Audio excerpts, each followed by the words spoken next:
Lepo zdrav, spoštovane gledalke, cenjeni gledalci oddaje s farmacevtom za zdravje. Tudi danes boste bržkone slišali marsikaj koristnega, ko smo v družbi z Bojanom Madjarom, magistrom farmacije, specialistom pomurskih lekarn. Lepo zdrav, Bojan. Pozdravljeni. Seveda aktualna tema je še zmeraj in nekako se zopet približujemo neki kulminaciji. Je seveda so tale okužbe z COVID virusom, strokovno se sicer temu malo reče SARS, COVID-2 ali kako ste že to poimenovali, pa vendar veljalo bi spregovoriti, kajti v tem času ste tudi vi bili oblegani v lekarnah, kako pravzaprav poslujete lekarne v času tega širjenja virusa oziroma delovanje, uporaba zdravstvenih ukrepov se seveda tudi pri vas mora upoštevati in kako je pri vas v lekarnah, je tudi tam, jaz vem, na našem koncu, da treba, če več ljudi čakati v vrsti, torej vstop je bržkone malce omejen. Ja, res je, od časa začetka epidemije, se pravi že od lanskega leta, nekje od spomladi, smo seveda tudi mi morali prevzeti nekatere ukrepe, nekateri so bili pač razpisani z določenimi uredbami oziroma odloki, tako je med drugim tudi bilo omejitev vstopa v same lekarne, kar je pomenilo, da potem so se te vrste lahko včasih bolj ali manj vile tudi pred lekarnami. Drugače smo pa tudi mi v samih lekarnah skušali na različne načine dejansko res omejiti širjenje okužb, ne le znotraj recimo lekarne med našimi strankami, uporabniki storitev, ampak tudi med osebjem. Na začetku je bilo res tako, da če en član kolektiva zboli, potem enostavno mora biti cel kolektiv v karanteno in seveda to pomeni zaprtje določene enote. Na srečo se nam je to samo enkrat zgodilo, samo v eni, pa tudi ne največjih enot, tako da glede tega smo imeli srečo.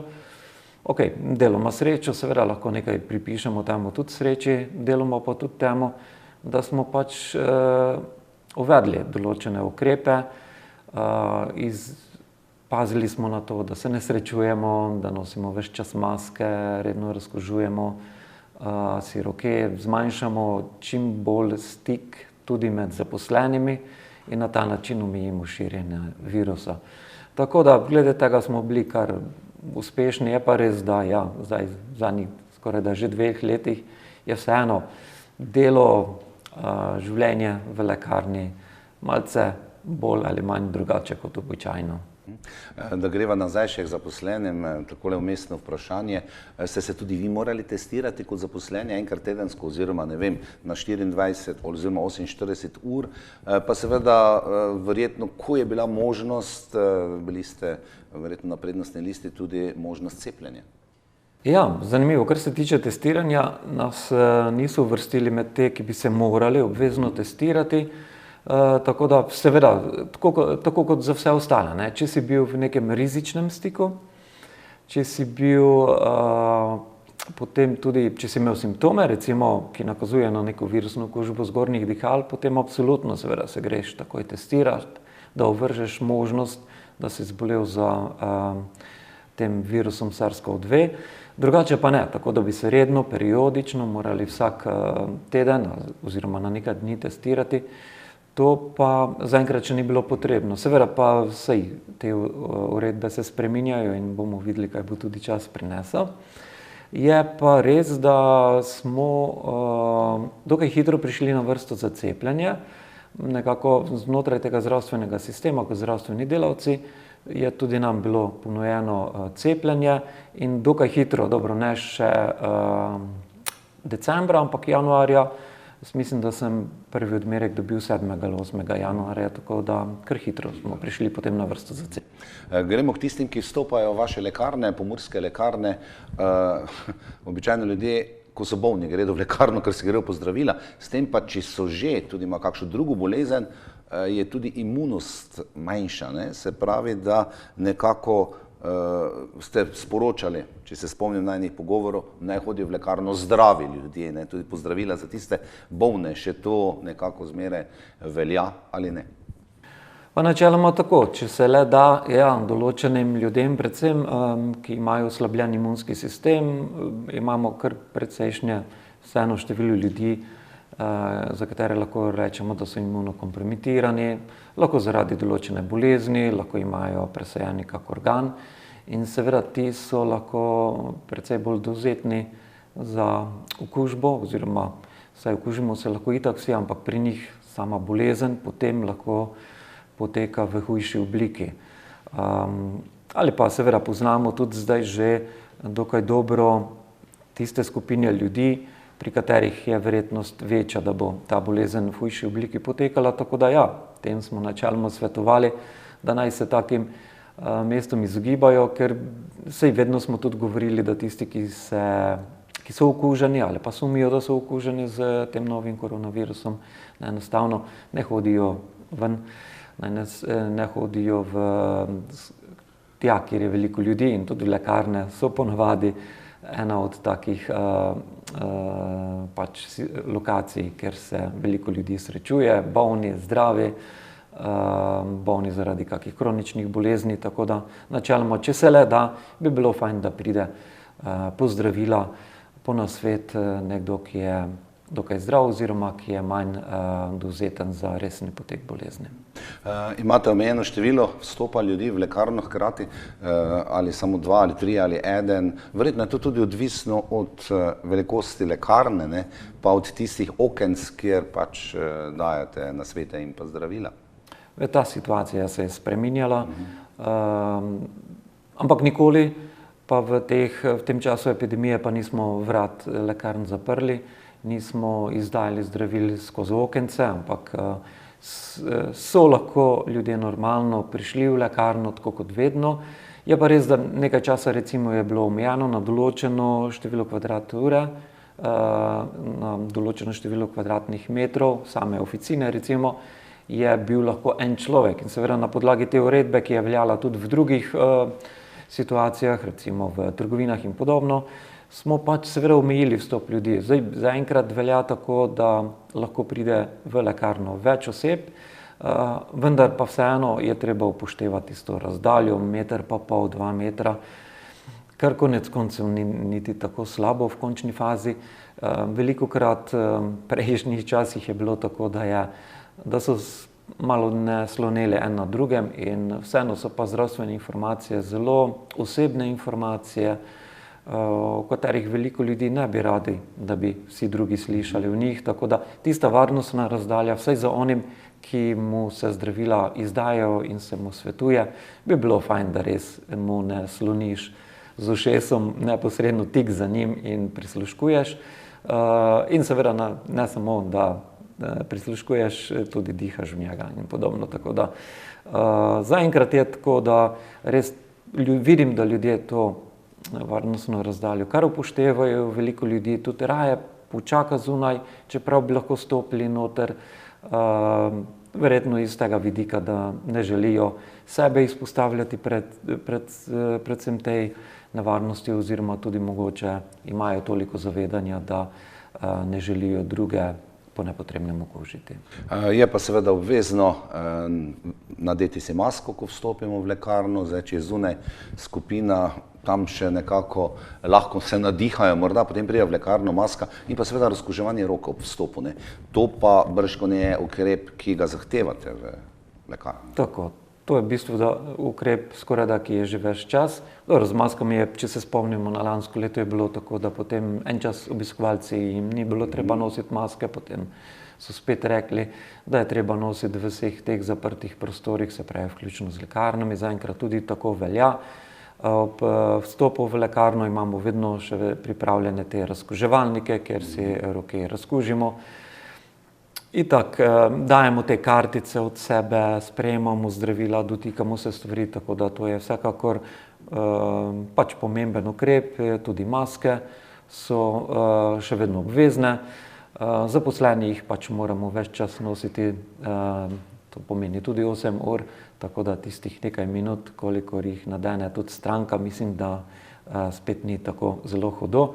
Čeprav nikomor niso maske preveč všeč, ampak zavedamo se, da je to ena od tistih zaščit nobena ni 100-odstotna, ampak ena na drugo potem seveda pomeni neko boljšo možnost, da ne bo prihajalo do prenosa okužbe.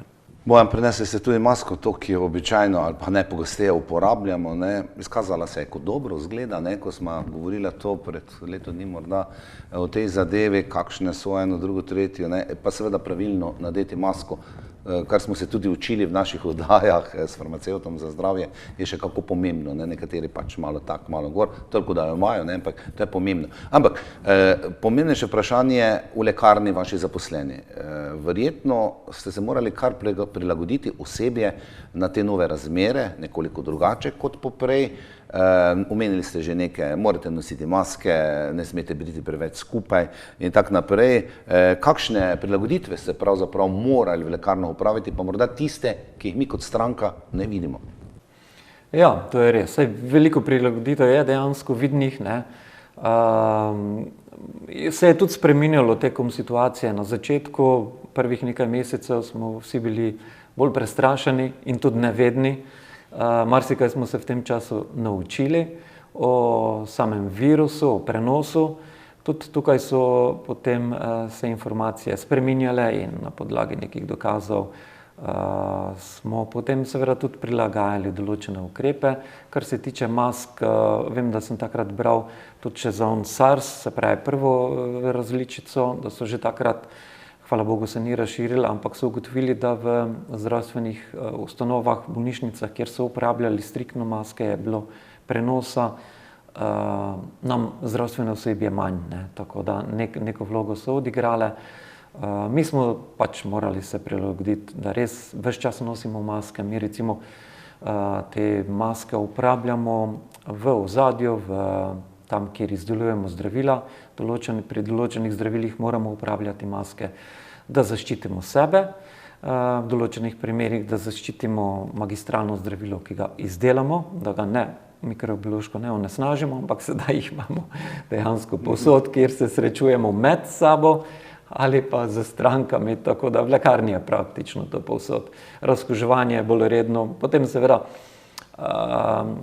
je bilo kar težko, ker smo omejili prehajanje med enotami, nismo želeli, da bi neka oseba nevede prenašala obisk sem in tja in seveda to je, kar se tiče na kadrovsko situacijo, potem spet predstavljalo res velik izziv. Nekaj časa pač nismo mogli koristiti letnega dopusta in to so bile stvari, ki seveda te omejujejo, ne. Motivacija pade, ne? Kako? Motivacija pade, ne? Tudi čez čas, tudi lahko čez čas. Smo pa delali ves čas, smo bili primorani biti odpreti ves čas.